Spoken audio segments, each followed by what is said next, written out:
A aquesta hora saludem el president de l'Associació d'Empresaris de l'Hostaleria de Tarragona, el senyor Francesc Pintado. Molt bona Pasqua i gràcies per ser amb nosaltres. Bon dia i bona Pasqua a tots. El de l'hostaleria, senyor Pintado, és un dels sectors que de forma col·lateral més s'ha vist afectat per culpa de l'estat d'alarma. Una de les primeres coses que se'ns va prohibir era fer vida social i, per tant, anar als bars, anar als restaurants, sortir amb els amics a prendre alguna cosa o, per què no, també anar a fer un sopar. Després d'un mes de l'aplicació d'aquestes mesures, com està la situació al sector? Doncs està igual.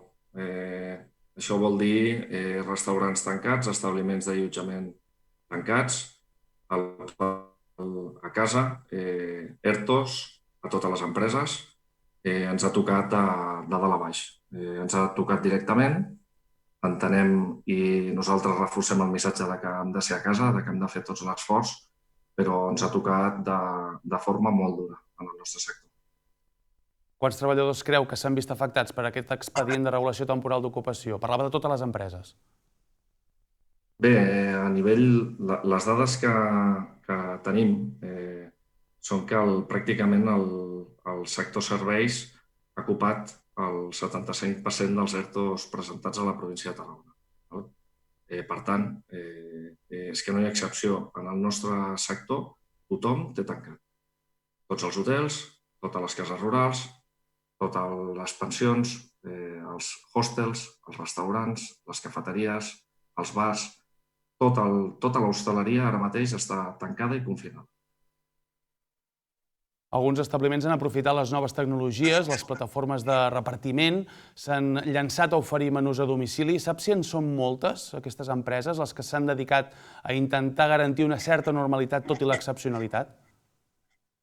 Bé, n'hi ha hagut, són iniciatives privades, les ganes de reinventar-se o de passar patir el menys possible durant aquest període que no poden dur amb normalitat la tasca del seu negoci, el servei que ofereix el seu negoci, i n'hi ha hagut alguns a títol individual que han tingut aquesta iniciativa. En són pocs i la veritat és que tampoc diguéssim que això genera una normalitat en el seu negoci, sinó que els ocupa els titulars dels propis establiments, pràcticament.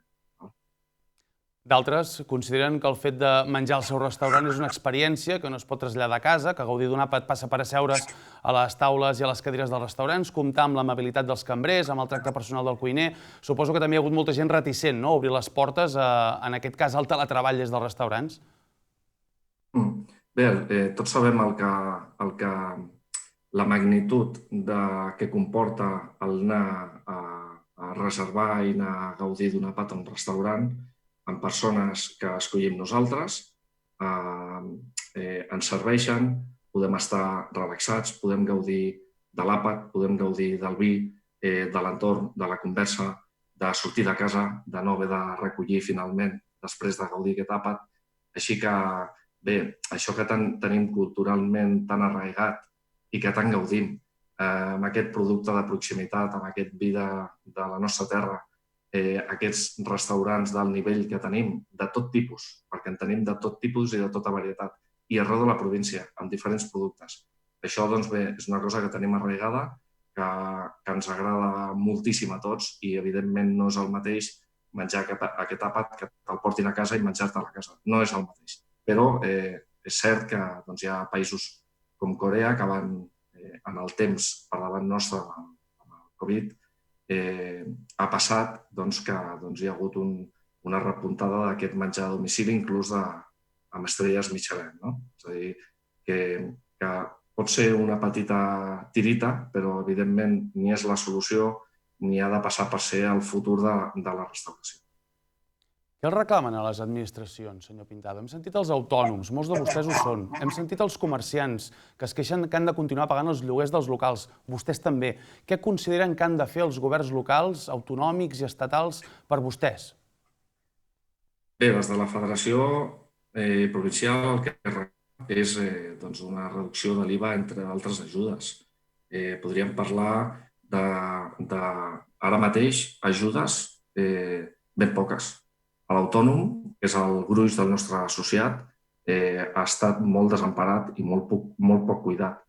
tot l'autònom en la seva globalitat, però en el nostre sector, com comentava, ens ha tocat absolutament de ple. Ens han donat a la diana. I ajudes, doncs, es va parlar del cànon de l'aigua, estem parlant de... S'agraeix, evidentment, no? Qualsevol ajuda és benvinguda, però estem parlant de la xocolata al lloro. El cànon de l'aigua és insignificant. Els lloguers els han de negociar directament els restauradors amb el seu propietari.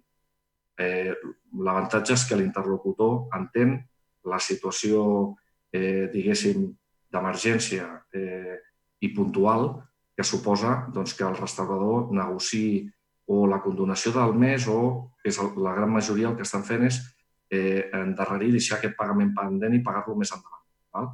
Però no hi ha hagut ajudes ni amb IBIS, hi ha hagut cada ajuntament, això pot fer cada ajuntament, n'hi ha hagut algun que ha confirmat a nivell de la seva ciutat ajudes en les terrasses o ajudes en les brosses.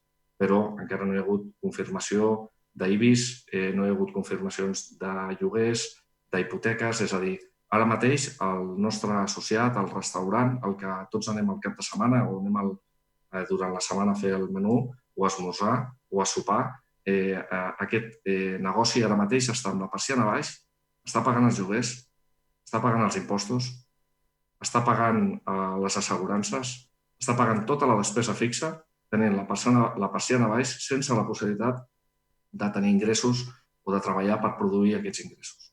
Aquesta és la situació ara mateix dels restaurants. Per tant, tots ells, en la seva gran majoria, que són petites i mitjanes empreses, que tots coneixem, diguéssim que no tenen no són grans empreses que disposin d'un calaix com per afrontar 1 o 2 mesos o 3 mesos sense ingressos. Per tant, el que estan tramitant tots ara mateix són ajudes a aquests crèdits ICO mitjançant les entitats bancàries i és una altra pedra a la sabata que tots ells es troben, perquè aquest 1,5 anunciat entre els imports d'apertura de préstecs, entre els imports de cancel·lació i les garanties que demanen, fa que es demori en el temps, que no siguin àgils i, en segon lloc, molts d'ells no poden donar aquestes garanties que reclamen, tot i que siguin més laxes.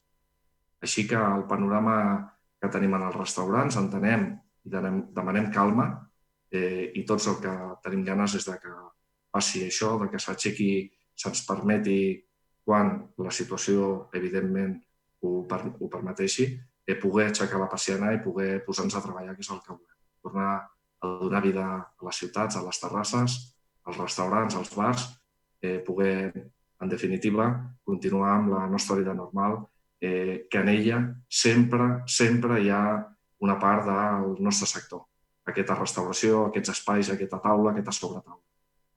Aquesta crisi, senyor Pintador, els ha agafat al mig de la Setmana Santa amb un bon reguitzell d'ofertes gastronòmiques i jornades arreu del territori per reivindicar precisament aquell producte de proximitat i de qualitat del qual vostè parlava.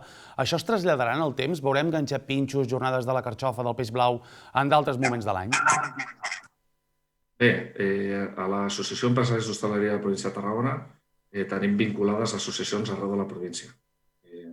Començant per Cambrils, que és el nostre cor gastronòmic, tenim Salou, tenim la de Reus, la de Tarragona Ciutat, Baix Penedès, Conca de Barberà, Terres de l'Ebre i tenim en vies de constituir el camp i Priorat, que ens falta, i entremig farem Vila-seca.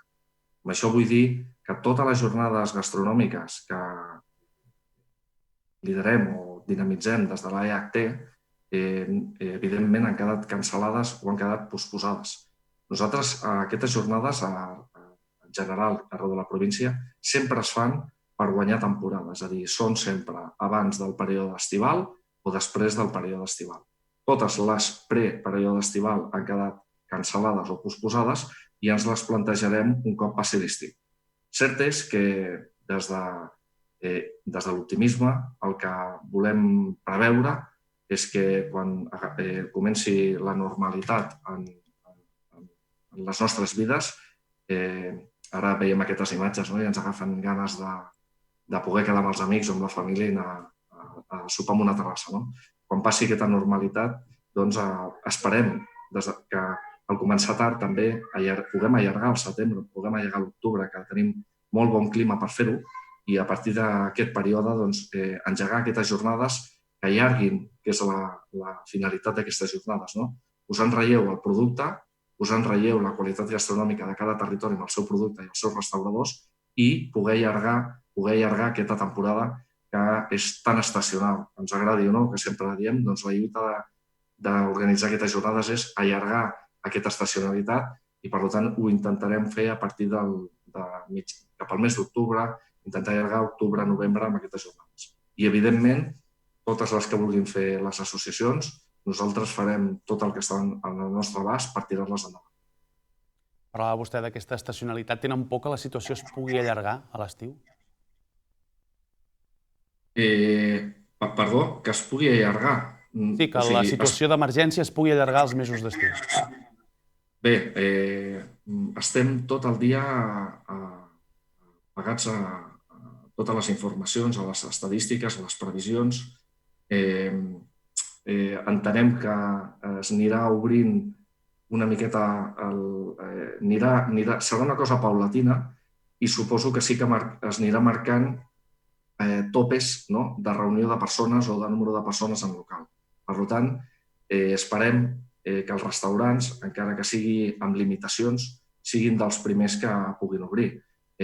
No volem plantejar un panorama de veure'ns al juny sense haver pogut obrir almenys el que són restaurants i bars o establiments d'allotjament petits dintre del mes de juny. Seria catastròfic, seria molt negatiu, no pels negocis, no pels propietaris dels restaurants, que evidentment són els primers que ho patiran, sinó per l'economia en general, perquè darrere dels nostres 650 associats hi ha tantes famílies com poden treballar en aquell establiment, ja siguin d'allotjament o restaurants. Estem parlant de moltes famílies que, si passen el període estival sense treballar, a l'hivern pot ser catastròfic per l'economia i pot ser catastròfic per les famílies. Ja no diem pels negocis de restauració, que els estius treballen moltíssim, i ho sabem, i fan un gran esforç per poder guardar, per creuar tots els mesos d'hivern, que aquí al nostre territori es fa molt llarg, certament. Senyor Pintado, president de l'Associació d'Empresaris de l'Hostaleria de Tarragona, moltes gràcies per haver-nos acompanyat aquest diumenge de Pasqua. Ànims i esperem que tot això acabi ben aviat. Moltes gràcies a vosaltres i feliç diumenge de Pasqua. Una abraçada.